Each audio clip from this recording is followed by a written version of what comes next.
Greetings, relatives. Welcome to the Smoke Signal News, March 10th, 2026. And we are broadcasting from the heart of the diaspora, the tAiNoFuNhOuSe, New York City, bringing you stories that the corporate media ignores. The stories of our land, our sovereignty, and our collective future. Not just the Taino, but all our relatives on Turtle Island, north, south, west, east. We are all related. So today I want to begin with a very powerful moment of healing. Today in Ottawa, the sacred First Nation items, some held in the Vatican Museum for over a century, were unboxed today on ancestral soil in Ottawa. The National Chief Cindy Woodhouse Niminak said it best. It's a really beautiful quote. Our relatives are home. Amazing. So we're not just talking about artifacts, which a lot of museums talk about. We're talking about a return of their spirit, their ancestral spirits.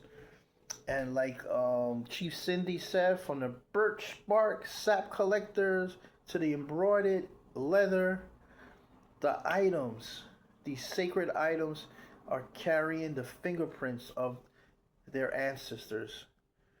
Now, as we look forward as Taino in the tAiNoFuNhOuSe, in June it's going to be a powerful Arreto here in Inwood Hill Park.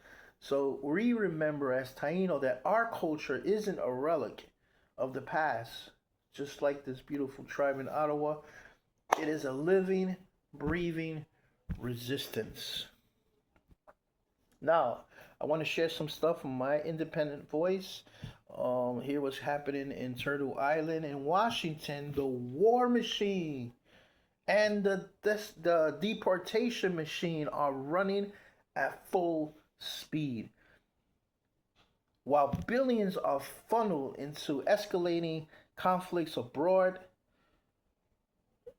there's two bills. There are two bills in Washington right now that we have to watch out.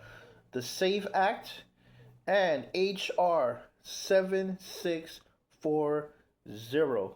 Let me repeat that again.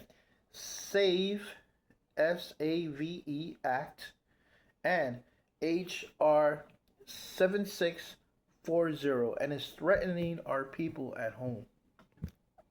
Now, the SAVE Act is targeting the ballot box, basically.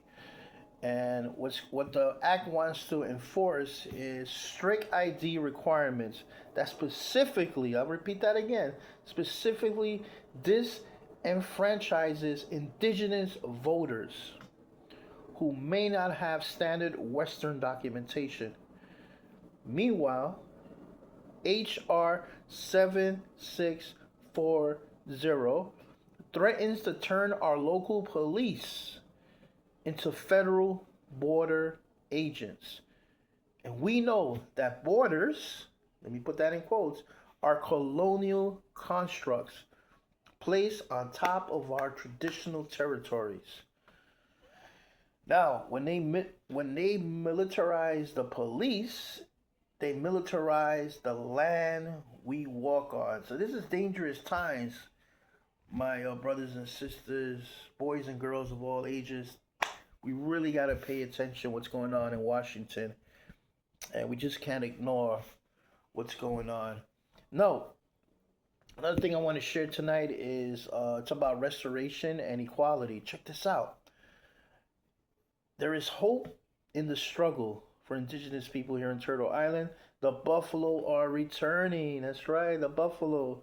Over 25,000 now roam across 22 states on tribal lands. Let me repeat that again. 22 states, the buffalo is back. And this is food sovereignty for those nations. And it's in action. And in energy, First Nations in the North are acquiring 20% stake in major electricity projects. Can you believe that? This is what economic reconciliation looks like. Okay? It's not a handout, but a seat at the table and ownership of our resources. Very important. I'd like to thank the Canadian government for doing so up north, way up north. So basically, this is the signal for today. The smoke signals. Stay grounded, stay connected, and keep the fire burning. For Smoke Signal News, this is Cyber Behike Sana Cody. We'll see you in the circle. Blessings.